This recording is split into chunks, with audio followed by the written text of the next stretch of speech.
Who wouldn't want that? I'm excited to see Matt's build. I think it will be a bit more different than a standard build. Yeah, this is really interesting because, we are from New Zealand down here, so of course we hear some of the rumours in the community, what are people going to be playing? And I feel a few people had Matt picked to play something like Chain, for example, or there was a Viserai deck that he had played on, I believe at one of the US callings and made the top 4. But I believe, as you say, I feel Oldhim is actually quite a cool metagame pick here. All right. And also, sorry, of course, not to exclusively feature on Matt, so we've got Danne Blomfield on the other side playing Briar today. And that's the thing, you never know with Briar, you never know. You never know. Because Briar is one of those decks that, concept players sometimes know as high rolling, where if you sort of pull off the things like, your Channel Mount Heroic and just roll everything out with plunder runs for multiple turns, it can just be like devastating. I wouldn't count Briar out at all. Okay, so... Yep, it's the stand. So I just want to talk about the equipments here. Okay, I do notice we have a little bit of glare on the Briar player's side. We will try to get that fixed up, potentially in between rounds. I'll just have a chat through, see what we can do there. All right, so the Briar player starts off pitching 2 cards, making a rune chant and Arsenal. He does not want to commit his resources early and get iced and end up with no Arsenal. So he's just sitting up. So you mentioned the equipment's quite standard here. So for Matt's equipment on Oldhim, we've got the Crown of Seeds, the Tunic, the Nolran Boots, and the Crater Fist. Yep. So as part of this, the Crown of Seeds almost works as a pseudo second Arcane barrier. Yes. Just for things like Rosetta Thorn. Yes, you can say that, but Crown of Seeds is really nice. When you pitch a blue card, you can use Crown of Seeds, and then you can use Rampart's Ramhead that's to prevent 2 damage, and then maybe block another card, and then block with another card, which is 5, and then using Oldham's effects for Earth. Okay, so this is quite an interesting play here from Matt. He has pitched his whole hand to play a blue disable on turn 1. Now... That's very interesting. That is a bit more aggressive than I might have thought he would go in this matchup. Yeah. So here we see... Okay, so Dan's just going to block for 4 here. Using the Grasp of the Arknight. So, I mean, Matt won't be too displeased about that. He got the early big block on the Grasp of the Arknight.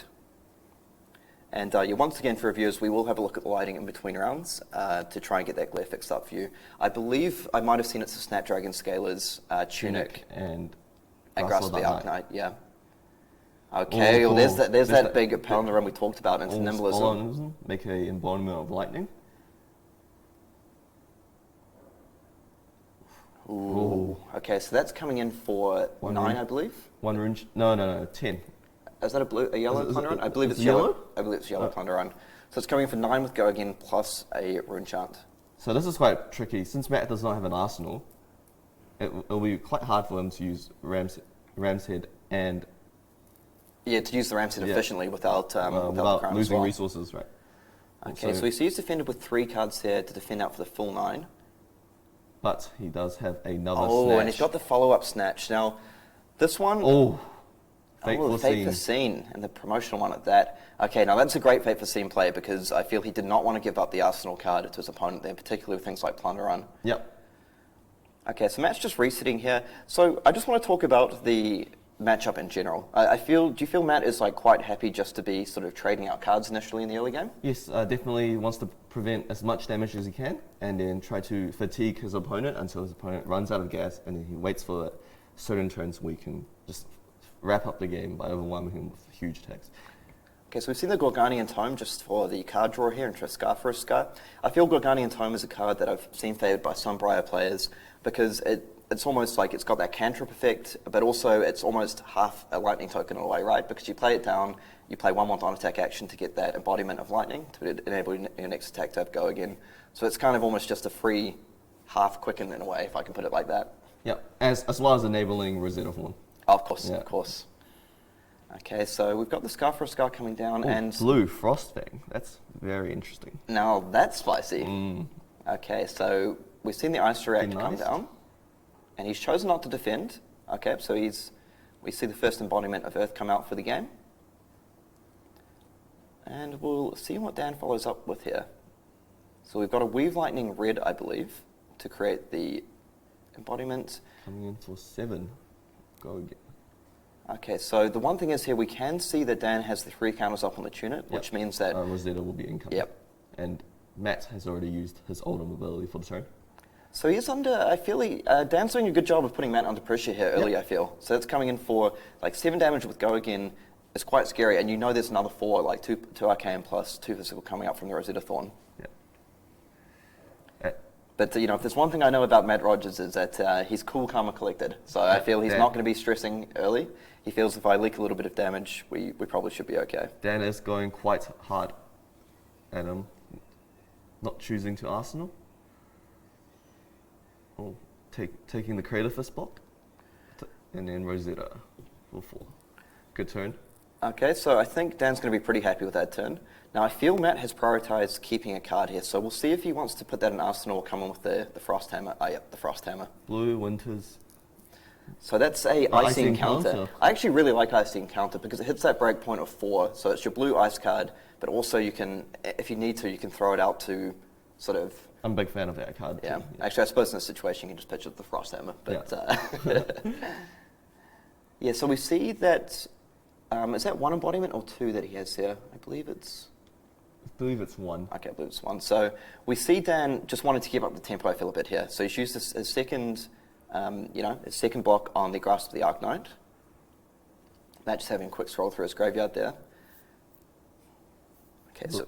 I believe Dan will be just playing out the Entwine Lightning and then Arsenal Plunder Run to set up for a big turn. Oh, he chooses not to. Okay, interesting. I can see that because he wanted to get around the Ice React. So he's valuing the...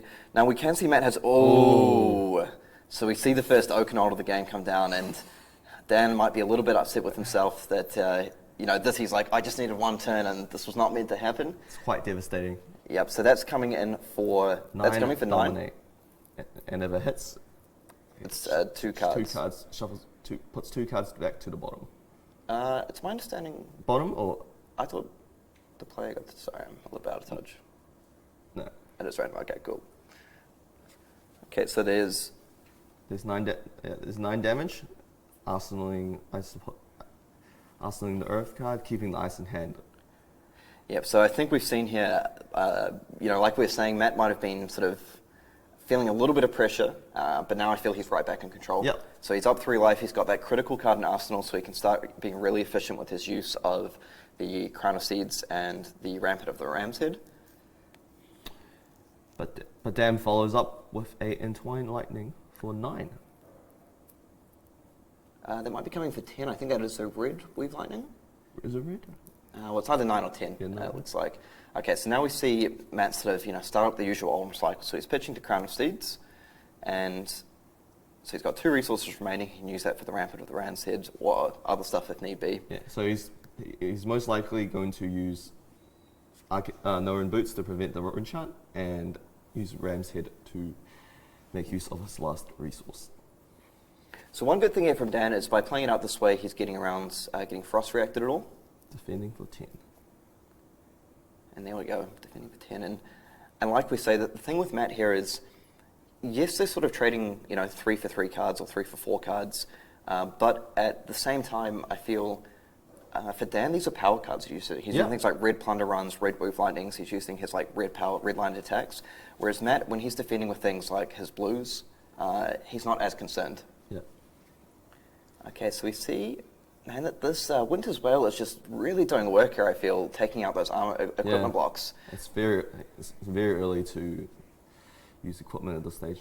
Goes Sonata and Danny hits in the end. I think Dan's probably a sigh of relief coming out there. Now, these turns can be very difficult to sequence because obviously you have to constantly be playing around that ice reactability from Oldhim. So Sonata is dealing 1 damage. See, Matt chooses to take the 1 Arcane here. So Scar, Ball Lightning, Exude.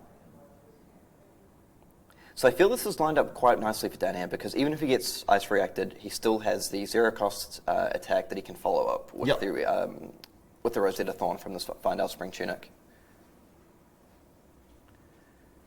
Okay, Matt chooses to take the Scar?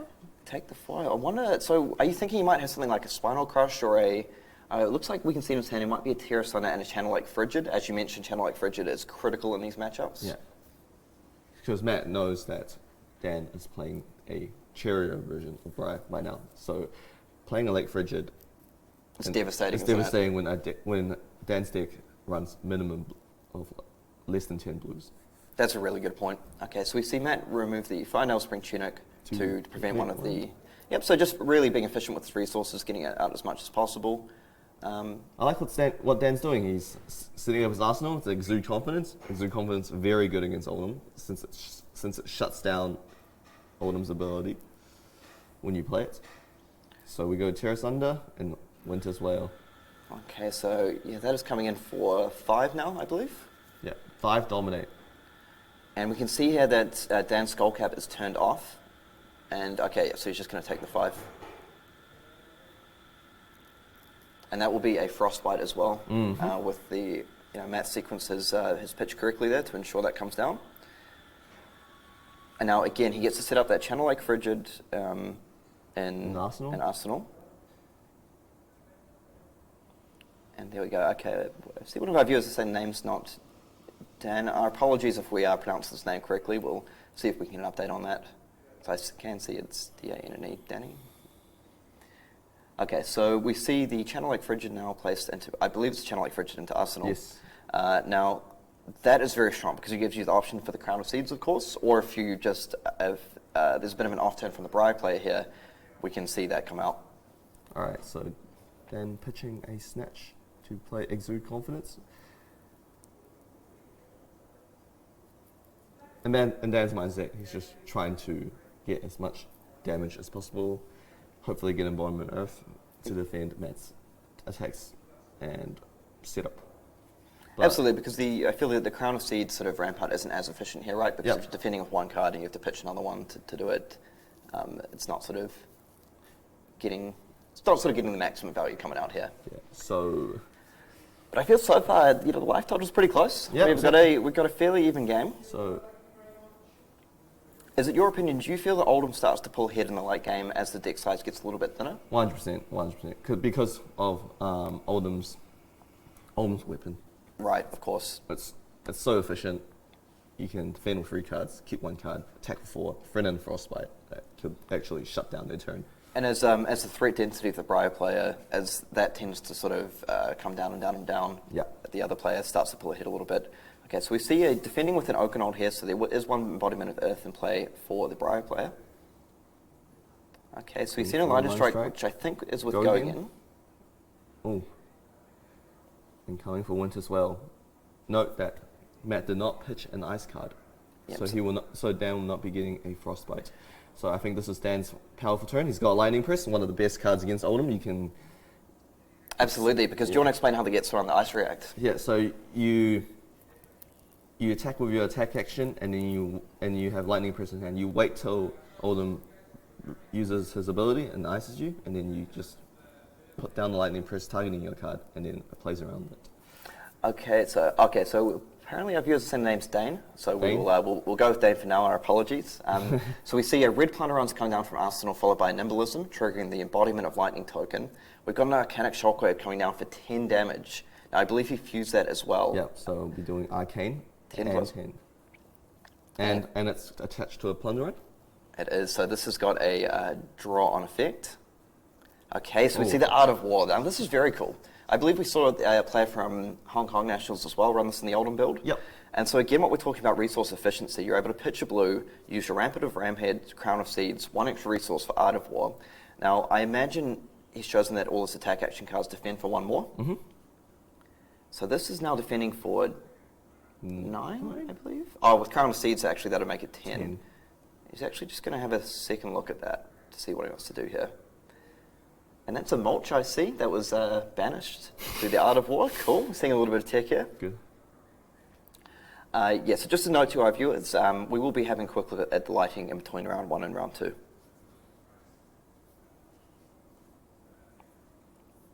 Okay, so I feel this is a critical turn, and both players are very well aware of that. So I can totally understand, Matt wanting to sort of take his time, really looking at this here. So yeah, for the viewers, the attack actions, we're assuming are defending for 4 each this turn due to Art of War's effect. Yep. And there is the Crown of Seeds is Prevention. active. So basically whatever they defend with, you can sort of add on 1. Yeah. So he has a Ball Lightning and a Lightning Press. Very strong. Matt should know that there is a Ball Lightning coming after, so... Yeah, we're sort of waiting with bated breath here. So 4, 8, 9, 10. And 11, I believe, with the Crown of Seeds. Okay, Wing so on now... the Lightning Press. Now, but he can... Oh, and the Fate. Fate for Scene, okay. I was saying also potentially the Oldhim React would have gotten there.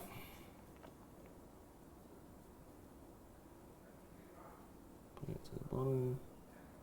Okay, and now coming in with the Ball Ball Lightning. Lightning. Feed it to- Oh, and the Rosetta Thorn coming in for 4. So that's quite cool there. Yep. Okay, so Matt did take 4 and he lost his Greater Fist there, but I feel like he's still probably feeling okay here because he got through Dane's really big turn. He's still full life ahead, and his Tunic's up to 3 now.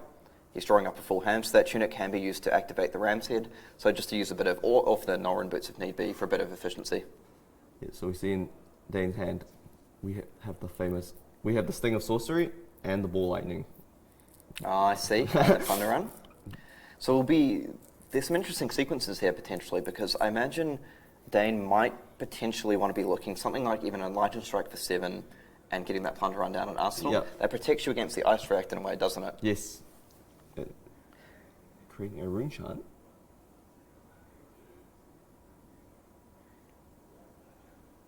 Okay, so we'll see what he has lined up here.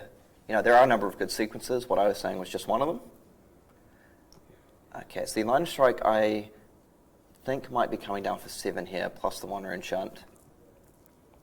So there is a bit of a risk if the Ice React comes down, that you don't get to put that Plunder Run into Arsenal. Yep.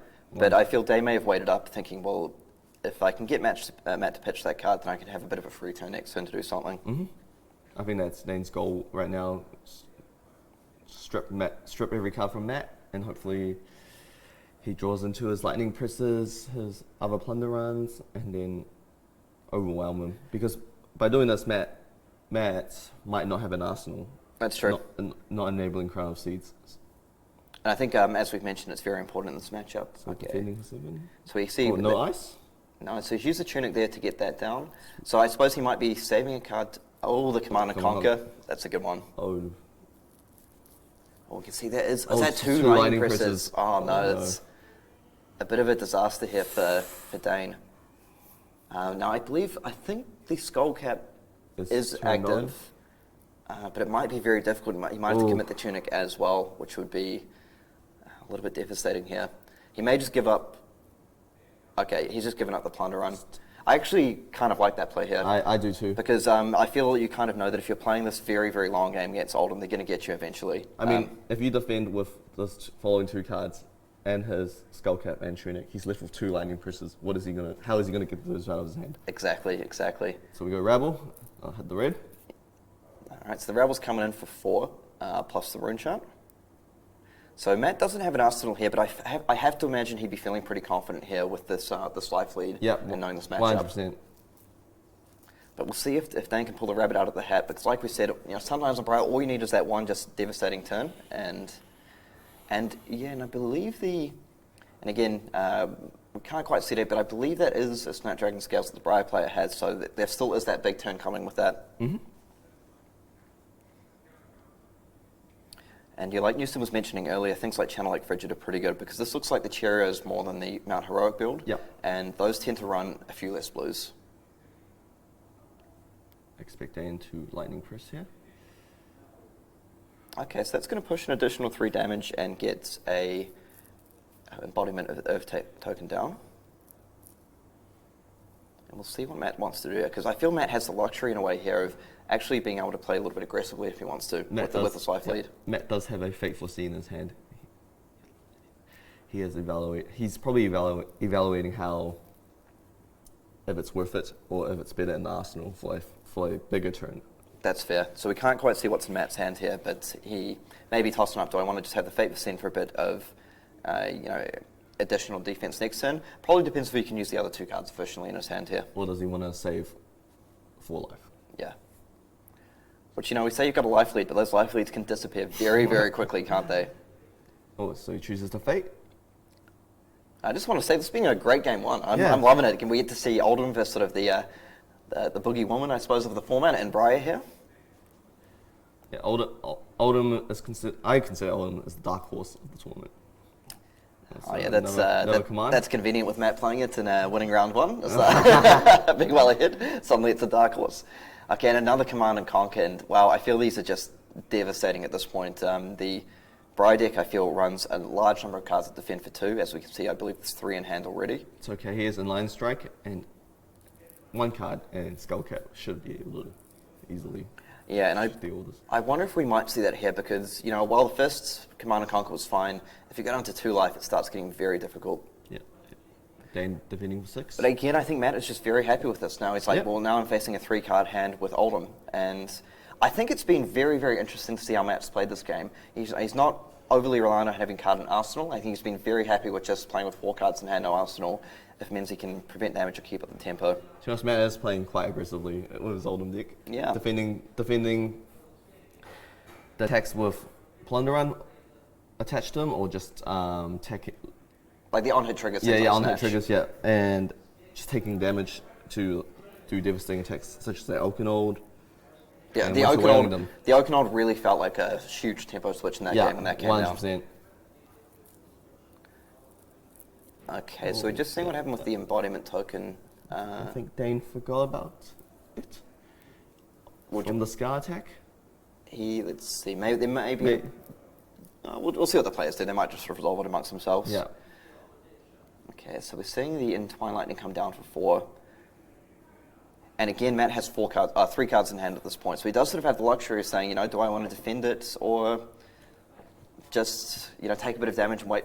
The thing is, am I correct in thinking here, Newson, that Matt can really just wait, pick a spot here, so he can keep defending out as much damage as possible until we get something like, a big Terra Thunder or Oakenold turn to really try and close out the game? Is that what he potentially is thinking here?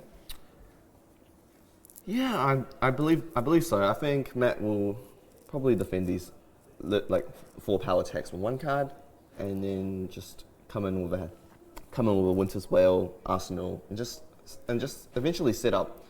So he goes for a Lightning Crest, and then Staunch Response comes down. So again, Matt is just keeping up that 8 life lead. Now he's got a card in hand. He can choose the Arsenal or just come in with the Frost Hammer again. So this time choosing the Arsenal, and now he's just got an incredible defensive hand set up, I feel like. Judging by Matt's playstyle at the moment, I believe if it's not an ice card, he'll Arsenal it, but if it's an ice card, he'll attack with Winter's Wheel. Yep, that's a good point. Sonata, Mechanics, getting a line strike to hand, which is very good because Dane still has Snapdragon Scales available to him. Right, so a very cool play, that I quite like seeing sometimes in these, the Enlightened Strike using the draw a card ability, and then the Snapdragon Scalers, just to really sort of punch through some damage while maintaining cards in hand. Yeah. Ooh, Dane's got quite a good hand, to be honest. So I think he just dropped the Enlightened Strike by mistake there, but that happens. I think he was just showing. I think that's a... Is that a blue Plunder Run? Ooh. I think it might be. Oh, that's a bit devastating at this point. Unfortunate. Yeah, I think Matt is just sort of rubbing his hands, going 2 damage, no problem. Now we'll definitely take those. Okay. We go Sana Mechanics again. So I really like the sequencing. I really like the sequencing here. He's doing this correctly, so he gets the embodiment of lightning, and it's not just getting burnt on the rabbit for no reason. So Dane obviously knows what he's doing on this deck and has put a number of reps in. So, okay, we're starting to see Dane put together quite a nice turn here, I feel. I feel like he's climbing back. He's got Ball Lightning. So I wonder if we might see an Enlightened Strike draw a card potentially here. Keeping the Captain's cool. Okay, we'll see what version he's going for. He might just be thinking, or they could just be coming down for 7. Yeah, but just to clear up for our viewers, this tournament is exempt from the bans and erratas. Okay, so he did draw the second, another non-attack action, which probably isn't exactly what he's looking for here. Maybe he's hoping that would ice him right about this time. That's true. Could be next level plays. And then, because I believe he will just end up attacking with Rosetta Thorn either by pitching one of them or using his tunic counter for another 4 damage. That's a good point. Okay, so we see Matt considering his defending card here. So we see an Oldhim's Touch, which will be defending for 3. Still has 3 cards in hand, so obviously there'll be a defense reaction step. We might see what comes out here. And we can see Matt taking his time on this one, which I think is very understandable. I feel this really is getting down to the pointy end of the game here. Yeah. You do not want to miss block or leak any damage at this point. Absolutely, and he's probably keeping choosing to take 2. Okay, and you have to keep in mind the embodiments, of course, don't Yeah. you? Because that second captain's call in hand might not be too shabby if it's Yeah. coming down and defending for 4 all of a sudden. So as we see, there's an update where there's plenty of time, about 31 minutes left in round 1. So, I feel both these players are playing at a, very rapid pace. And, where there's been a lot of talk about Oldhim having issues closing out games, but it looks like this game's going to end in one way or the other, and with plenty of time to spare. I like Dane's play a lot, using the tunic counter to tackle Rosetta and keeping a captain's call, which he knows is a guaranteed 4 defense card. I quite like that as well here, because he's protecting himself against getting iced. He still has the card in Arsenal. If not, he's like, well, I've got a card in defense of 4. Like, what's wrong with that? Yep. Okay, so now we see the Oaken Old. Wow. Oaken Old fused with Pulse. So that is like the 1 card double fuse Oaken Old play. This might have been the tournament that he was waiting for, like we were talking about earlier. Now, we know that there's no defense react in Arsenal, so this can be defended for at least 4 with 1 card, potentially the Arcanite Skullcap as well, but this is still going to be 2 cards. He's actually used the Arcanite Skullcap for that Command and Conquer a couple turns Sorry, ago. you're absolutely correct. So this is going to be at least 5 damage coming in here, dropping him to 3 and getting rid of 2 cards. Dane can use his tunic. Yeah, but unfortunately, I think it's got it in that spot where he can't even defend with his tunic and go down to 1 and try and make something happen. But I think the tunic block here, I quite like it because you may not have another... You might not have enough free turns, Yeah. right? Yeah. And wow, and so on top of this, Matt, we'll see if he chooses to Arsenal this card, because obviously it's amazing just being able to pitch to get Dane thinking... I accidentally putting it... but, yeah. So the amazing thing I think for Matt here is now he has the option to, he can get that pulse back on the bottom of something like Crown of Seeds. Oh, he left him Lightning Press. Oh no. Oh, that's very bad. So obviously he can pitch the Lightning Press to come in with the Rosetta Thorn for 2, but that's not doing a whole lot, is it? Yeah. So Matt just has all the time in the world now to set up. Oh, they're banishing the Sonatas. Oh, he's passing. Okay. I can sort of understand that, thinking that he kind of wants, he's like, my one small out in this game is getting sometimes like a really big Lightning Press turn that wins me the game from nowhere. But I think he might have a little bit of trouble surviving the next few turns, but we will see. Yeah, I just don't think he can handle another big attack like this Glacial Footsteps. Glacial with Footsteps Dominate. with Dominate. Is that a yellow Glacial Footsteps? Oh, And there's the handshake. It comes out. Okay, wow. Well, what a way to start off the national championship. We see Matt displaying an absolute mastery of the Oldhim deck there. Yeah. I felt that was. I feel he played it maybe a little bit different than some viewers were expecting, or at least that I was. He wasn't defending as often as a normal Oldhim deck would. A normal Oldhim deck at this point would be on like maybe 20 or 30 life, and then their goal would be trying to fatigue the Chariot Briar deck. But Matt, he's just battling out with them. Yeah, it's like it sounds like you mentioned earlier. It felt he really had this solid game plan in place of defending against the attacks that you have to do. Mm-hmm. So ones like, for example, Snatch, things like big plunder run turns, being very careful to make sure he didn't get blown out or put on the back foot. And then he really just evened up the tempo at those points with things like the massive Oakenolds. So the first Oakenhold I think was huge, really sort of put him back into a solid footing. Yeah. And the second one just really closed out the game. yeah, the second one was so devastating. Absolutely. And I think I have to give full credit to Dane. It's not always easy playing round 1 against the defending national champion on what can be quite a difficult matchup as well, I feel. I feel he obviously he did his best, but it was just very, very tough all in all, wasn't it? Yeah, Dane did put a good battle against Matt. I'm surprised that he actually got Matt to around 9 life. Yeah, and a few things go differently. We'll see how it goes. But yeah, so that kind of brings us to the end of round 1. So we may have a little bit of a break between round 1 and round 2. Yep.